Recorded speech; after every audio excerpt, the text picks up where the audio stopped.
कहानियों की शुरुआत रात में हुई।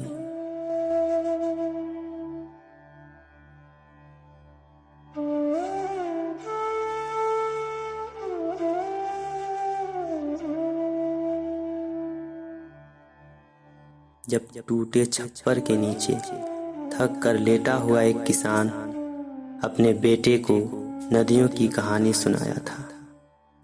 पहाड़ों को धोता हुआ पानी जब कोटरों से उतरता है और तलहटी में जाकर जमा हुआ, तब इस टापू का सृजन हुआ। लगता है जब से तुम गए हो एक अमिट निशानी छोड़ गए हो मेरी रूह। टापू पर खड़ा अकेला ये पेड़ जो पिछली गर्मियों में गिरने से बचा रह गया। पेड़ के नीचे पत्थरों का एक घर भी हुआ करता था जो अब धीरे धीरे सरकारी वादों की तरह भसकता जा रहा है, लेकिन अस्तित्व खत्म नहीं हो पाएगा। पेड़ पर और नीचे बचे खंडहर में पंछियों ने अपना बसेरा डाल रखा है।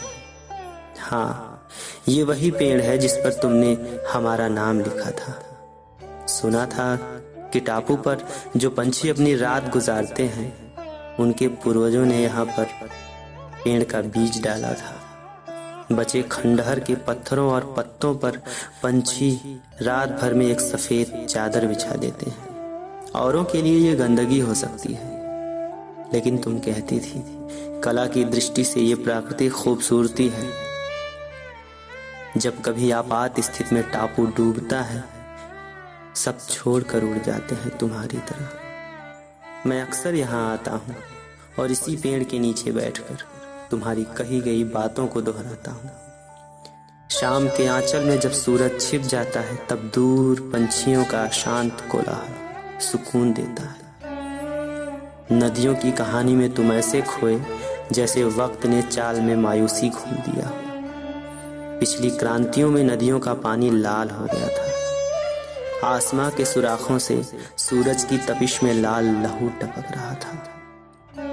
तुम कहते हो कि इसे अब तक सूख जाना था, लेकिन तुम भूल गए।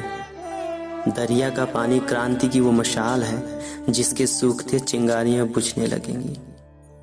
बीते कई बरस पहले जब नदी ने बदला था अपना रुख, तुमने नहीं बदली अपनी आदत। हुकूमत लाख जतन करके सुखा दे, लेकिन समंदर हमारे अश्कों के गीत गाएंगे जिन्हें हम पिछली क्रांतियों में गाए थे, जिसे लोग भुलाने लगे हैं नदी के सूखते पानी की तरह, और तड़पने लगे हैं पानी में बचे जीव जैसे तड़प रही हैं हमारी यादें इस टापू पर।